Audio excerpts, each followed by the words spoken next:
Daniel 12, akhir zaman. Pada waktu itu juga akan muncul Mikhael, pemimpin besar itu yang akan mendampingi anak-anak bangsamu, dan akan ada suatu waktu kesesakan yang besar, seperti yang belum pernah terjadi sejak ada bangsa-bangsa sampai pada waktu itu. Tetapi pada waktu itu bangsamu akan terluput, yakni barang siapa yang didapati namanya tertulis dalam kitab itu. Dan banyak dari antara orang-orang yang telah tidur di dalam debu tanah akan bangkit, sebagian untuk mendapat hidup yang kekal, sebagian untuk mengalami kehinaan dan kengerian yang kekal.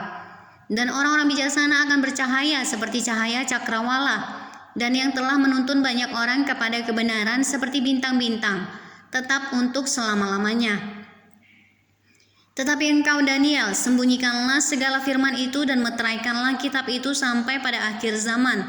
Banyak orang akan menyelidikinya dan pengetahuan akan bertambah.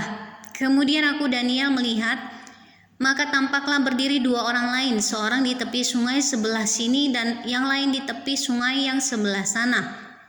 Dan yang seorang bertanya kepada yang berpakaian kain lenan yang ada di sebelah atas air sungai itu, bilakah hal-hal yang ajaib ini akan berakhir? Lalu kudengar orang yang berpakaian kain lenan yang ada di sebelah atas air sungai itu bersumpah demi Dia yang hidup kekal, sambil mengangkat tangan kanan dan tangan kirinya ke langit.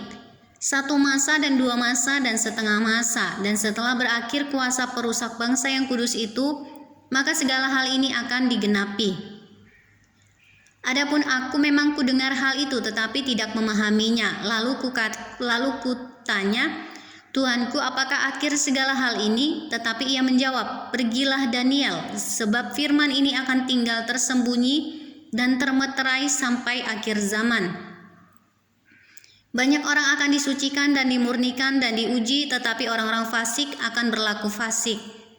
Tidak seorang pun dari orang fasik itu akan memahaminya, tetapi orang-orang bijaksana akan memahaminya. Sejak dihentikan korban sehari-hari dan ditegakkan dewa-dewa kekejian yang membinasakan itu, ada 1290 hari. Berbahagialah orang yang tetap menanti-nanti dan mencapai 1335 hari.